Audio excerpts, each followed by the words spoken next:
वक्रतुंड महाकाय सूर्यकोटि समप्रभ निर्विघ्नं कुरु मे देव सर्व कार्येषु सर्वदा।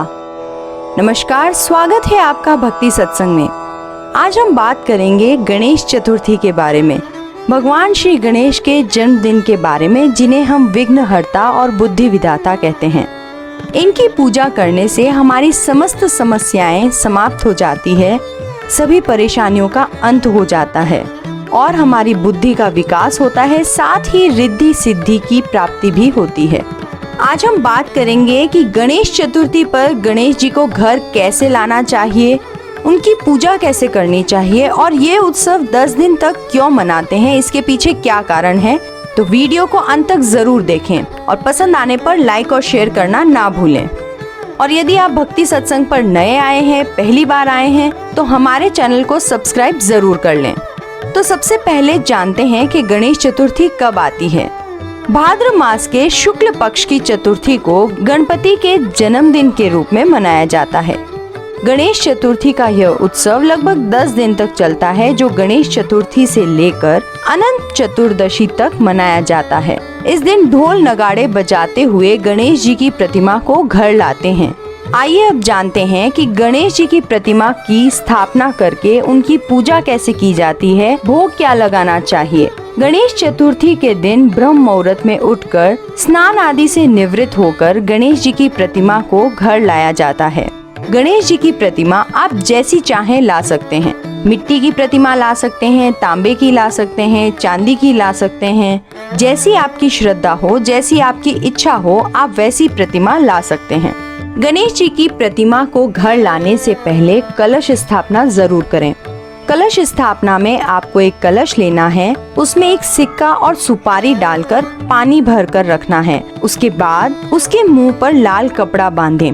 लाल कपड़ा बांधने के बाद उस पर आप एक श्रीफल रखें या फिर एक कटोरी में अक्षत भरकर रखें या फिर आप दीपक जलाकर भी रख सकते हैं। इसके बाद गणेश जी की प्रतिमा को उसी स्थान पर विराजमान करवाएं जहां पर आपने कलश स्थापना की हुई है। गणेश जी की स्थापना के बाद उन पर सिंदूर चढ़ाया जाता है। गणेश जी पर सिंदूर चढ़ाना बहुत ही शुभ माना जाता है। सिंदूर चढ़ाने के बाद दुर्वा गणेश जी को अर्पित करना ना भूलें। दुर्वा गणेश जी को अति प्रिय है। आप 5, 21, 11 जितनी चाहें दुर्वा चढ़ा सकते हैं। दुर्वा अर्पित करने से गणेश जी बहुत ही जल्दी प्रसन्न हो जाते हैं। उसके बाद यदि बात करें भोग की, तो आप कोई भी प्रसाद बनाकर भोग लगा सकते हैं, लेकिन गणेश जी को मोदक अति प्रिय है। यदि आप मोदक का भोग लगाते हैं तो वो अति उत्तम होगा। यदि आप मोदक का भोग घर पर नहीं बना सकते तो बाजार से लाकर भी चढ़ा सकते हैं।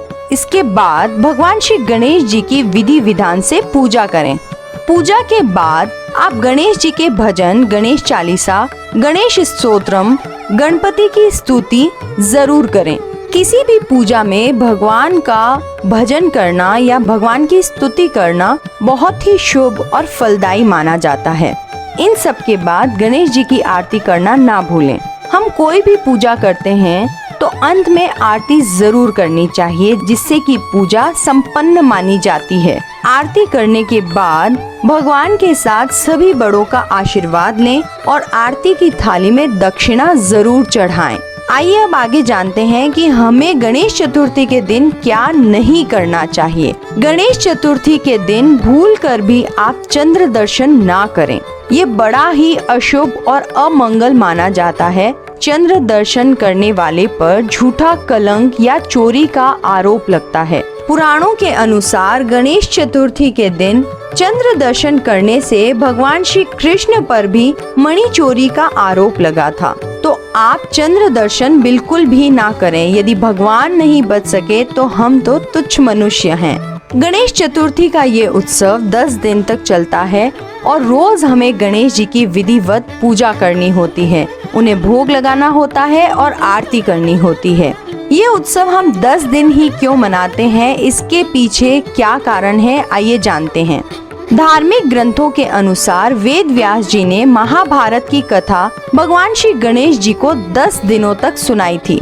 तब उन्होंने अपने नेत्र बंद कर लिए थे।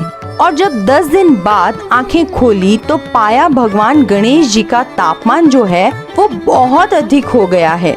फिर उसी समय वेद व्यास जी ने निकट स्थित कुंड में उनका स्नान करवाया, जिससे उनके शरीर का तापमान कम हो गया। इसलिए गणपति स्थापना के बाद 10 दिन तक उनकी पूजा की जाती है और उसके बाद 11वें दिन भगवान श्री गणेश जी की प्रतिमा का विसर्जन कर दिया जाता है। विसर्जन करते समय सभी यही प्रार्थना करते हैं, अगले साल फिर से बप्पा आए और हमारी सारी परेशानियों का अंत करें। गणपति बप्पा मोरिया, अगले बरस तू जल्दी आ। बस इसी नारे के साथ सभी विसर्जन को बहुत ही उत्साह के साथ मनाते हैं। आइए अब सुनते हैं कि गणेश चतुर्थी के पीछे कौन सी गणेश कथा है। एक बार भगवान शंकर और माता पार्वती नर्मदा नदी के तट पर बैठे थे। वहाँ देवी पार्वती ने भगवान भोलेनाथ से समय व्यतीत करने के लिए चौपड़ खेलने को कहा।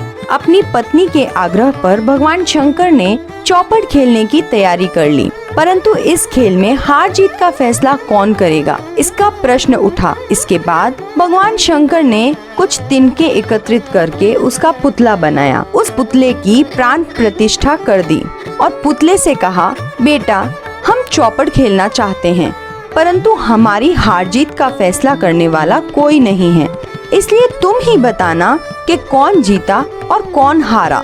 यह कहने के बाद भगवान शंकर और माता पार्वती ने चौपड़ खेलना शुरू किया। खेल 3 बार खेला गया और संयोग से तीनों बार माता पार्वती ही जीती। खेल के समाप्त होने पर बालक से हार जीत का फैसला करने के लिए कहा गया, तो बालक ने महादेव को विजयी बताया। यह सुनकर माता पार्वती क्रोधित हो गयीं और उन्होंने क्रोध में आकर बालक को लंगड़ा होने व कीचड़ में पड़े रहने का श्राप दे दिया। बालक ने माता से माफी मांगी और कहा कि मुझसे अज्ञानतावश ये हो गया है, मैंने किसी द्वेष में आकर ऐसा नहीं किया। बालक के क्षमा मांगने पर माता ने कहा कि यहाँ गणेश पूजन के लिए नाग कन्याएं आएंगी, उनके कहे अनुसार तुम गणेश व्रत करो, ऐसा करने से तुम मुझे प्राप्त करोगे। यह कहकर भगवान शिव के साथ माता पार्वती कैलाश चली गईं। ठीक 1 वर्ष बाद उस स्थान पर नाग कन्याएं आई। नाग कन्याओं से श्री गणेश के व्रत की विधि मालूम करने के बाद उस बालक ने 21 दिन तक गणेश जी का लगातार व्रत किया।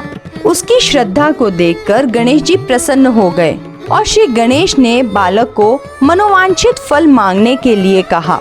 बालक ने कहा, हे विनायक, मुझे इतनी शक्ति दीजिए कि मैं अपने पैरों से चलकर अपने माता पिता के साथ कैलाश पर्वत पर पहुंच सकूं और वो यह देख प्रसन्न हो। गणेश जी तथास्तु कहकर अंतर्ध्यान हो गए। बालक भगवान शिव के चरणों में पहुंच गया। भगवान शिव ने उससे वहां तक पहुंचने के साधन के बारे में पूछा। तब बालक ने सारी कथा शिव जी को सुना दी। उधर उसी दिन अप्रसन्न होकर माता पार्वती शिवजी से भी विमुख हो गई थीं। तब भगवान शंकर ने भी बालक की तरह 21 दिन तक भगवान श्री गणेश जी का व्रत किया, जिसके बाद उसके प्रभाव से माता पार्वती के मन में स्वयं महादेव से मिलने की इच्छा जागृत हुई। वे शीघ्र ही कैलाश पर्वत आ पहुंची। वहां पहुंचकर माता पार्वती ने शिवजी से पूछा, भगवान आपने ऐसा कौन सा उपाय किया जिसके फल स्वरूप मैं आपके पास आ गई हूँ। शिवजी ने गणेश व्रत का इतिहास उन्हें सुना दिया। तब माता पार्वती ने अपने पुत्र कार्तिकेय से मिलने की इच्छा जताई और उन्होंने भी 21 दिन तक भगवान गणेश जी की पूजा की। 21वें दिन कार्तिकेय स्वयं ही माता पार्वती से मिलने आ पहुँचे। उन्होंने भी माता के मुख से इस व्रत को सुनकर गणेश जी का व्रत किया। कार्तिकेय ने यही व्रत विश्वामित्र को बताया। विश्वामित्र जी ने व्रत करने के बाद गणेश जी से जन्म से मुक्त होकर ब्रह्म ऋषि होने का वर मांगा। गणेश जी ने उनकी मनोकामना पूर्ण की। तभी से गणेश चतुर्थी का व्रत मनोकामना पूर्ण करने वाला व्रत माना जाता है। ऐसे ही गणेश जी जो सबकी मनोकामना पूर्ण करते हैं, हमारी भी मनोकामना पूर्ण करें। तो यदि आपको कोई भी परेशानी हो, कोई भी विघ्न हो आपके जीवन में, तो आप गणेश जी के 21 व्रत और गणेश जी की कथा जरूर कहें और सुनें। हम आशा करते हैं कि यह गणेश चतुर्थी आप सभी के लिए बहुत ही शुभ रहे। इस वीडियो को लाइक और शेयर करना ना भूलें और भक्ति सत्संग को जरूर सब्सक्राइब कर लें। धन्यवाद।